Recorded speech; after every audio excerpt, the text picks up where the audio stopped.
한국 고전 베스트 30 토끼전. 이때 자라가 급히 궁중으로 들어가니 모여있던 신하들이 모두 반기며 즉시 용왕께 아뢰었다. 용왕은 자라를 불러들여 용상 아래 가까이 앉으라 하며 무사히 다녀온 것을 치하하는 한편 토끼의 소식을 물었다. 자라가 머리를 거듭 조아리며 아뢰었다. 신이 왕명을 받자와 거친 풍랑을 헤치고 무사히 동해가에 이르렀나이다. 하여 그곳 깊은 산으로 들어가 토끼 하나를 만나 100가지로 꿰고 1000가지로 달래어 간신히 데리고 지금에야 돌아와 토끼를 여관에 머물러 있게 하고 급히 들어왔나이다. 그동안 귀하신 몸의 병화는 어떠하신지 염려가 되옵니다. 이어 토끼를 꿰던 이를 낱낱이 아뢰었다. 용왕이 듣고 나서 무릎을 치며 기뻐하셨다. 그대의 충성심과 말재주는 가히 남의 용궁에서 으뜸이라 할 만하도다. 하늘이 도우셔서 그대 같은 신하를 내게 내린 것이로다. 용왕은 즉시 온 조정의 신하들에게 분부하셨다. 짐이 옥황상제의 명을 받자 없고 수국의 어른이 되어 지금까지 다스렸지만 덕이 부족하여 늘 두려운 생각이 들었도다. 그러다가 갑자기 병을 얻어 치료할 방법이 아득하던 중에 별주부의 지극한 충성으로 인간 세상에 나아가 토끼를 얻어왔으니 이제 그 간을 시험하면 짐의 병이 깨끗이 나을 것이로다. 이는 온 나라의 큰 경사이므로 모든 신하들은 영덕전으로 모여라. 별주부는 특별히 벼슬을 높여 자헌대부, 약방제조 겸 충훈부당상을 제수하노라. 자라가 듣고 황공하여 엎드려 절하였다. 황공무지로소이다. 모든 신하들이 이 분부를 듣고 즐거워하며 일제히 영덕전으로 모였다. 이윽고 할애가 끝난 다음 용왕이 분부했다. 어서 토끼를 잡아들여라. 그러자 금부도사 명태가 나졸들을 이끌고 여관으로 풍우같이 달려갔다.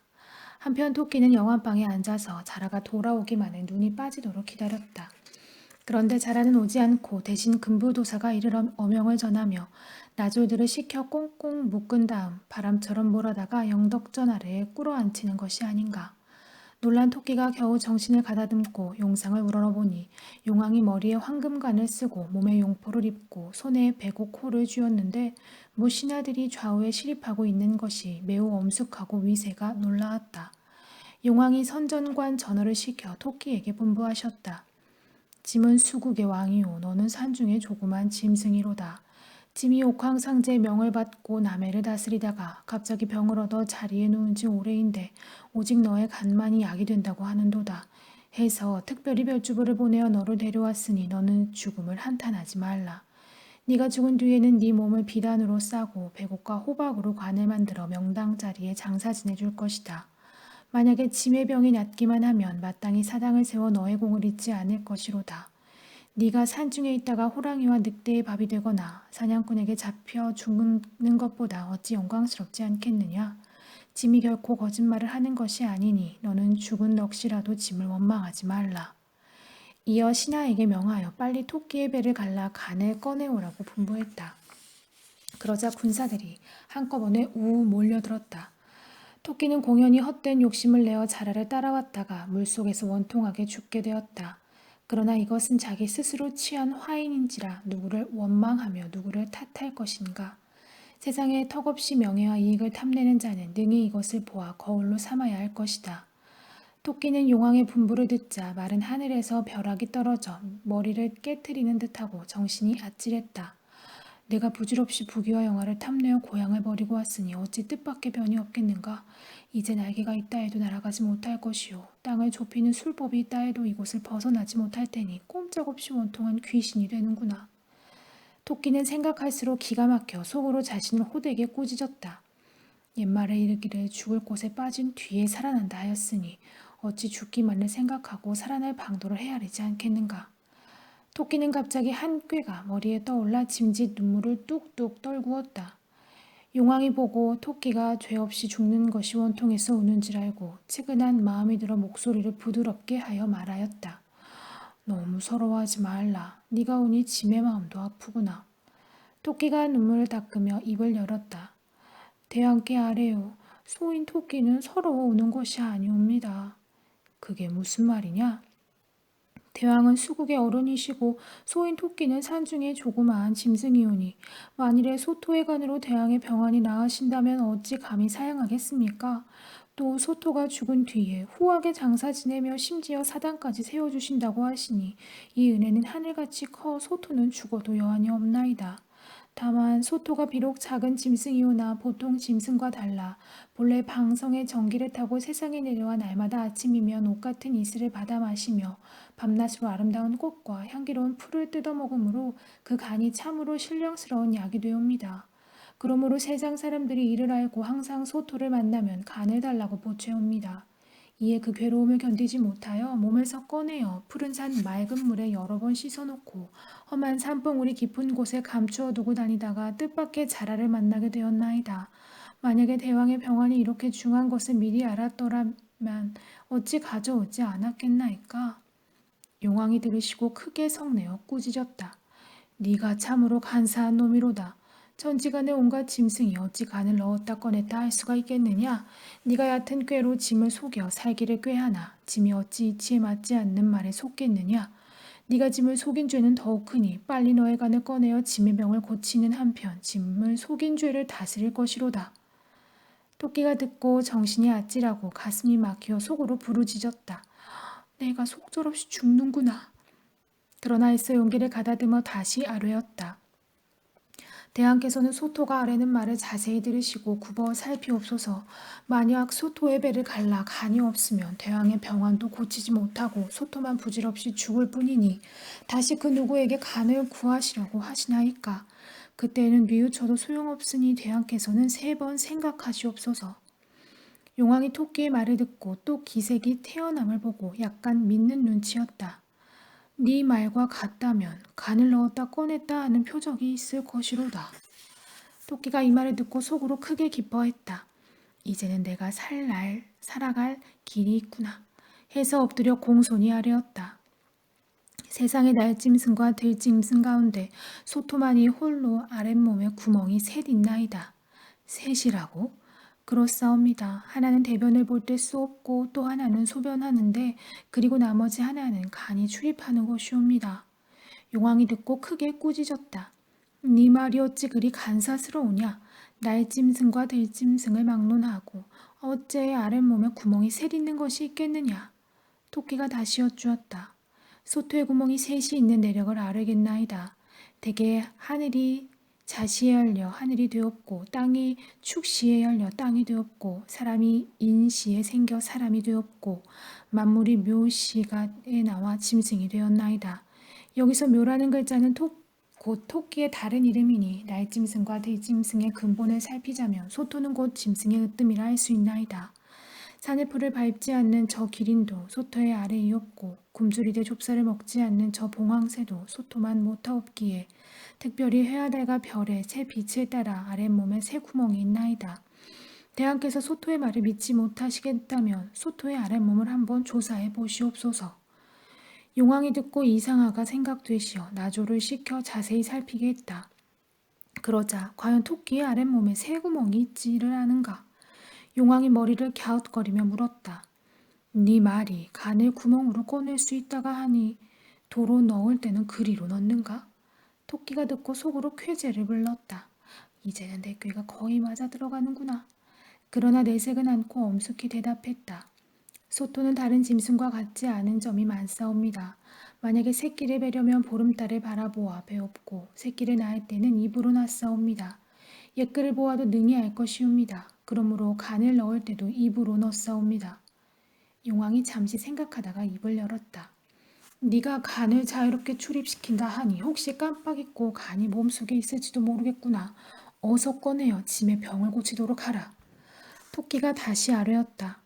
소토가 비록 간을 능히 넣고 빼고 하오나 또한 정한 때가 있사옵니다. 달마다 초하루부터 15일까지는 뱃속에 넣어 해와 달의 전기를 빨아들여 음양의 기운을 받사옵니다. 그리고 16일부터 달 말까지는 몸에서 꺼내어 맑은 시냇물에 깨끗이 씻어 푸른 소나무가 우거진 바위 틈에 아무도 알지 못하게 감추어 두기 때문에 세상 사람들이 영약이라 하옵나이다. 오늘은 마침 5월 하순이니 만약 자라가 대왕의 병세가 이렇듯 중하심을 말하였다면 며칠 더 있다가 가져왔을 터인데 아깝나이다. 그러자 자라가 엎드려 용왕께 아뢰었다. 토끼의 간이 출입한다는 말은 사기에도 없사옵고 이치에도 부당하니 먼저 내를 가르게 하옵소서. 그래서 간이 없으면 신이 다시 땅으로 나가 다른 토끼를 잡아오겠나이다. 토끼가 듣고 큰일이다 싶어 호되게 꾸짖었다. 자라야, 네 하는 수작이 갈수록 방정맞구나. 처음에 나를 만났을 때 모든 것을 얘기했다면 약이 많이 든 간을 여러 개 주었을 것이다. 그런데 네 송이 은큼하여 벼슬 하러 수궁으로 가자고 나를 꾀기만 했으니 이것이 첫 번 허물이로다. 그리고 대왕의 병세가 시급하니 어서 간을 가져와야 치료할 수 있을 텐데 무조건 나만 죽이라고 하니 한심하구나. 이놈이 생긴 형용이 음침하고 고약하니 함께 안락함을 맛볼 수가 없도다. 나를 죽여 간이 없으면 어떤 토끼가 다시 오겠느냐? 내가 수궁 벼슬하러 너를 따라갔다는 말이 온 산중에 퍼졌을 테니 만약에 내가 다시 안 나가고 너 혼자 또 나가면 산중 버뜩이 나를 어떻게 했느냐고 물을 것이로다. 그렇게 되면 다른 토끼 잡기는커녕 네 목숨조차도 보전기 어려울 것이다. 너 죽는 것은 아깝지 않으나 대왕의 변화는 어떻게 고치겠는가? 너처럼 앞일을 생각하지 못하고 아무렇게나 말을 하니 가엾구나. 정말 나라 망칠 역신이로다. 내 목숨 죽는 것은 조금도 한이 없다. 독수리, 사냥개에게 구차스럽게 죽지 말고 수종국 용왕 앞에서 칼로 이 배를 가르면 그런 영화가 어디 있겠느냐. 자, 어서 내 배를 갈라라. 토끼가 배를 왈칵왈칵 내미니 자라는 대꾸할 말이 없어 눈만 꿈뻑꿈뻑했다. 용왕이 듣고 속으로 생각했다. 만약에 배를 갈라 간이 없다면 토끼만 죽을 것이 아닌가. 그렇게 되면 어디 가서 다시 토끼를 잡아온단 말인가? 차라리 잘 달래어 간을 가져오게 하는 것이 좋겠다. 이에 신하에게 명하여 토끼를 묶은 것을 끌어주고 용상 가까이 불러올리니 토끼가 황공함을 이기지 못하였다. 용왕은 옥으로 만든 잔에다 천일주를 가득 부어 토끼에게 주며 놀란 마음을 진정하라고 위로하였다. 도선생은 짐이 신뢰한 것을 용서하라. 황공무지로 쏘이다. 토끼가 공손히 받들어 마신 다음 아뢰는데 갑자기 한 신하가 앞으로 나와 여쭈었다. 신이 듣자하니 토끼는 본래 간사한 짐승이라 하옵나이다. 또 옛말에도 군자는 이치를 따져 속인다고 하였사오니 바라옵건대 대왕께서는 토끼의 말을 고지 듣지 마시고 옷을 간을 끄내어 귀하신 몸을 고치옵소서. 모두가 바라보니 바른 말 잘하기로 이름난 대사간 자가살이었다. 토끼가 듣고 가슴이 떨려 얼른 엎드려 죄를 청했다. 대왕께서 소토가 거짓말을 아뢰었다고 믿으신다면 서슴지 마시고 소토의 배를 가르시옵소서. 용왕이 웃으며 말했다. 도선생은 산중의 선비인데 어찌 거짓말로 짐을 속이겠는가. 대사관은 물러가 있으라. 이어 토끼를 위해 잔치를 베풀라 명하였다. 토끼가 대접을 받는데 금강초, 불로초는 옥으로 된 쟁반에 가득히 담겨있고 향기롭고 맑은 술은 잔마다 가득히 차고 풍왕이 꽝꽝 울리었다. 또 미녀 수십 명이 나와 춤추며 노래하니 토끼는 절로 흥이 나속으로 중얼거렸다. 내 간을 내어주고도 죽지 않을 것 같으면 이곳에서 살고 싶구나. 이때 용왕이 토끼의 기분이 좋음을 보고 은근히 위로했다. 짐은 수국에 있고 그대는 산중에 있어 멀리 떨어져 있었는데 오늘 이렇게 서로 만난 것은 좀채로 보기 힘든 기이한 인연이로구나. 그대가 짐을 위하여 간을 가져오면 짐이 어찌 그대의 두터운 은혜를 저버리겠는가. 후한 상을 내릴 뿐만 아니라 부귀를 같이 누릴 것이니 그대는 깊이 생각하여 실행하라. 토끼가 엎드려 공손히 아뢰었다. 대왕께서는 너무 염려하지 마옵소서. 소토가 분수에 넘치게 대왕의 너그러우신 덕을 입고 목숨을 살렸으니 그 은혜를 어찌 잊을 수가 있겠나이까. 하물며 소토는 간이 없을지라도 살 수 있으니 어찌 이를 아끼겠나이까. 용왕이 듣고 크게 기뻐하셨다. 도선생의 뜻은 참으로 크도다. 잔치가 끝난 뒤에 용왕은 신하에게 명하여 토끼를 인도하여 딴 궁궐에 가서 쉬게 했다. 토끼가 신하를 따라갔더니 너무나 화려한 것이 눈이 으리으리했다. 운무 병풍과 진주발이 사방으로 드리워져 있으며 저녁밥을 올린 것을 살펴보니 맛있는 음식들이 여지껏 듣도 보도 못한 것들이었다. 그러나 토끼는 자신의 처지가 바늘 방석에 앉을 듯하여 속으로 궁리했다. 내가 비록 한때의 속임수로 용왕을 속였으나 이곳에서 어영부영하고 있다가는 큰일 날 것이다. 해서 밤이 새도록 잠을 이루지 못하다가 이튿날 다시 용왕을 뵙고 여쭈었다. 대왕의 병세가 날로 악화되어 가므로 소토는 빨리 산중으로 가서 간을 가져올까 하옵니다. 부디 소토의 작은 정성을 살피옵소서. 용왕이 크게 기뻐하시며 자라를 불러 분부하셨다. 그대는 수고를 아끼지 말고 토선생을 따라 인간 세상에 나가 간을 구해오라. 분부대로 하겠나이다. 자라가 머리를 조아리며 분부를 받들었다. 용왕이 다시 토끼에게 말했다. 토선생은 빨리 돌아오라. 하고는 진주 200개를 선물로 내리셨다. 이것은 비록 적은 것이지만 우선 짐의 정으로 선사하노라. 황송하나이다. 토끼가 공손히 받은 후에 용왕께 하직하고 용궁을 벗어났다. 그러자 모든 신하들이 모두 나와 전송하며 빨리 간을 가지고 돌아오기를 부탁하는데 대사간 자가사리마는 보이지가 않았다. 이때 토끼가 자라의 등에 다시 올라타고 넓고 푸른 바다를 건너 바닷가에 이르렀다. 토끼는 자라의 등에서 내려 기쁨을 이기지 못하여 속으로 외쳤다. 이는 참으로 그물을 벗어난 새요 함정에서 벗어난 호랑이로다. 만약 나의 지혜가 아니었다면 어찌 고향 산천을 다시 볼 수 있겠는가? 해서 이리저리 깡충깡충 뛰어놀았다. 자라가 이를 보고 재촉했다. 우리의 길이 바쁘니 어서 빨리 간이 있는 곳으로 가십시다. 토끼가 듣고 눈을 부릅뜨며 꾸짖었다. 네 이놈 자라야.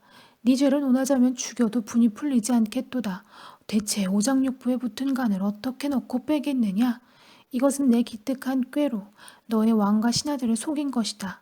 그리고 너의 용왕이 병이 나와 무슨 상관이냐? 그야말로 바람난 말과 소는 서로 아무런 상관이 없다는 옛말과 같은 것이다. 또 네가 공연히 산중에서 한가롭게 지내는 나를 갖은 가머니설로 깨어내어 네 공을 나타내려고 하였으니 내가 용궁에 들어서 놀란 것을 생각하면 온몸에 소름이 끼친다. 네가 한 짓을 생각하면 산중으로 잡아다가 우리 산중 짐승을 다 모아서 잔치를 베풀어 너를 푹 삶아서 백소주 안죽감으로 해야 마땅할 것이다. 그러나 네놈이 왕께 충성하느라고 한 짓이고 또 네가 나를 업고 넓고 푸른 바다로 왔다 갔다 한 수고를 생각하여 목숨만은 살려주고 보냈겠다. 그리 알고 돌아가되 좋은 약을 보내기로 왕에게 약속했으니 점자는 내 체면에 어찌 거짓말을 하겠느냐? 나의 똥이 무척 좋아 열을 식힌다 하고 사람들이 주워다가 병든 아이들에게 먹이나니 네 왕의 두 눈이 열에 들떠 있더라. 갔다가 복용하면 병이 곧 나으리라. 이어 철한 똥을 많이 누워 치깃에 단단히 싸서 자라 등에 올려놓고 칡으로 감싸주니 자라가 짊어지고 무수히 감사하며 용궁으로 돌아갔다. 하마터면 죽을 뻔했다가 살아났으니 토끼가 오죽 좋겠는가. 깡충깡충 뛰어가며 크게 소리치기를 천하장사 항우는 병사 8천을 거느리고 한태조와 천하를 다투다가 호강을 도로 건너가지 못했고 현가는 만고 협객으로 삼척검 빼어들고 진시황을 찌르려다가 역수를 도로 건너지 못하였도다. 신통한 나의 제주 죽음에서 교묘한 언변으로 용왕을 속이고 이 물을 도로 건넜구나. 반갑도다 반갑도다 우리 고향 반갑도다. 청산 록수는 이전에 볼 때와 다름이 없고 푸른 산봉우리 흰 구름은 내가 앉아 졸던 곳이로다. 저 과실나무 열매는 내가 주워 먹던 것이로다. 너구리 아저씨 평안하오. 오소리 형님 잘 있는가. 부귀공명 생각일랑 부디하지 말고 고향 떠날 생각 부디하지 마소. 벼슬하던 몸 괴롭고 타향에 가면 천대받네. 몸에 익은 푸른 산 밝은 달 날익은 우리 친구 주야로 만나서 즐겨노세 하며 덩실덩실 춤을 추며 산속으로 들어갔다. 이때 자라는 용궁으로 들어가서 가지고 간 토끼의 똥을 반치니 용왕이 먹고서 병이 나아 망고 충신이 되었다. 토끼는 신선을 따라 월궁으로 올라가서 여태까지 약을 빠고 있구나. 자라와 토끼가 본래 미물로서 장한 충성, 교묘한 꾀가 사람과 같은 고로 얘기로 길이 전해진다. 사람이라 스스로 뽐내다가 자라나 토끼만도 못하면 그 안이 부끄러운가. 부디부디 조심하소.